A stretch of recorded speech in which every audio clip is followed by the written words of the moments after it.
¿Existen diferencias reales en la ideología política entre hombres y mujeres? Hoy responderemos a esta pregunta con datos reales del CIS a partir del barómetro de febrero de 2025 y utilizando para ello la prueba T para muestras independientes en SPSS. Vamos a comparar la media de la escala de autoubicación ideológica, que oscila entre el valor 1, extrema izquierda, y el valor 10, extrema derecha, entre hombres y mujeres, y ver si estas diferencias son estadísticamente significativas o no.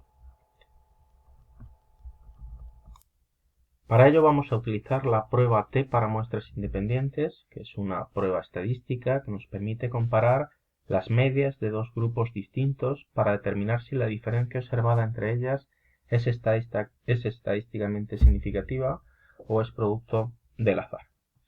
Por ejemplo, si los hombres tienen una media de 5,10 en la escala ideológica y las mujeres de 4,69, esa diferencia de 0,409 puntos ¿es significativa o es solo un efecto del muestreo?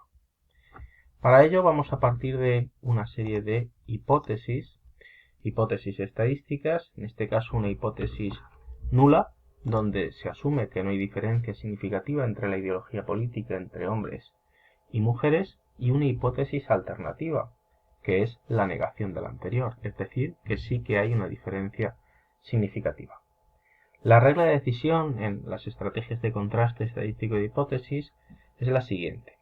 Si el resultado de la prueba es menor que 0,05, rechazamos la hipótesis nula, es decir, asumimos que hay una diferencia significativa entre hombres y mujeres. En cambio, si el resultado de la prueba, el p-valor, es superior a 0,05, no rechazamos la hipótesis nula, porque no hay suficiente evidencia para afirmar que hay una diferencia real.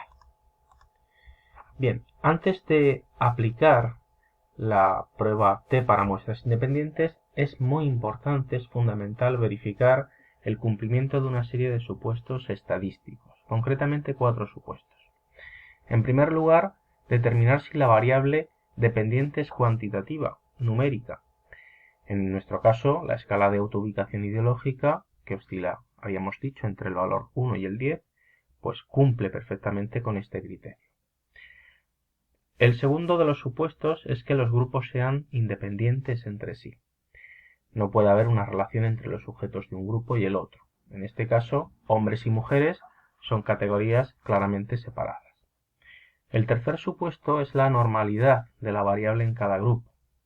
Se puede comprobar con la prueba de Shapiro-Wilk o de Kolmogorov-Smirnov en SPSS a partir de datos, explorar datos y marcar en la casilla de estadísticos esta serie de coeficientes. En muestras grandes, es decir, cuando el valor de n es mayor de 30 unidades de análisis por grupo, la normalidad no es un problema crítico debido al teorema del límite central. Por tanto, este es un supuesto que, aunque siendo robustos o más exigentes en términos estadísticos deberíamos comprobar, cuando estamos trabajando con muestras más grandes no es un supuesto, digamos, crítico. Y el cuarto supuesto se refiere a la homocedasticidad, es decir, a la igualdad de varianzas. Se debe verificar que ambos grupos tienen una variabilidad similar. Si el resultado del p-valor es menor de 0,5 en la prueba de Levene, que es la estrategia que utilizamos para determinar la homogeneidad de varianzas, entonces no podemos asumir varianzas iguales y usamos la corrección de Welch.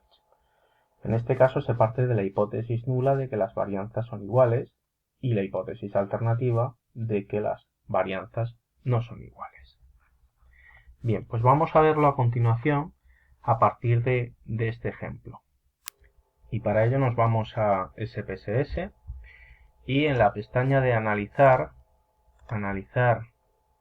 comparar medias, prueba T para muestras independientes, vamos a incorporar en las variables para contrastar la variable ideología, que para facilitarlo yo la he subido aquí arriba, es la escala de autoubicación ideológica, y en la variable de agrupación vamos a ubicar la variable sexo.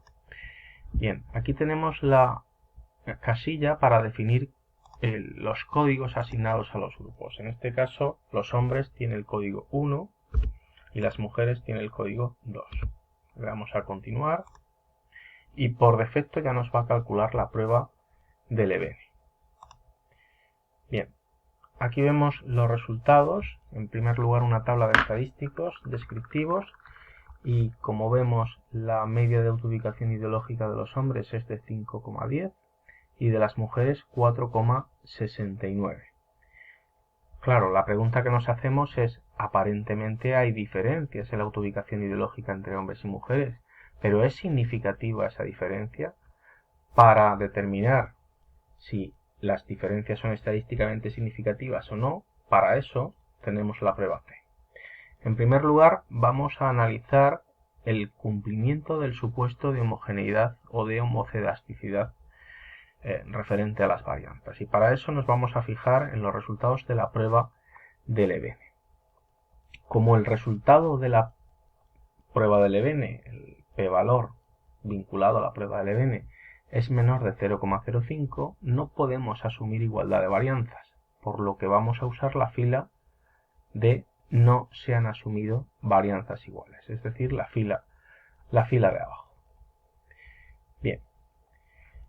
Respecto al resultado de la prueba, ¿cómo se interpreta? Nos tenemos que fijar fundamentalmente en el resultado de SIG, el resultado del p-valor y el intervalo de confianza para la diferencia.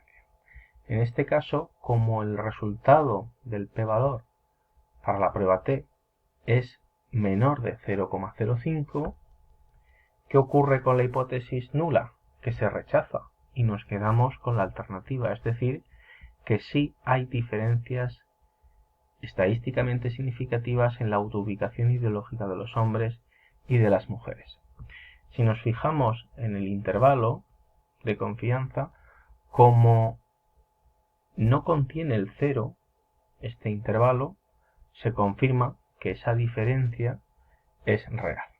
Por tanto, la conclusión es que los hombres se ubican ligeramente más a la derecha en la escala ideológica que las mujeres y que esta diferencia es estadísticamente significativa.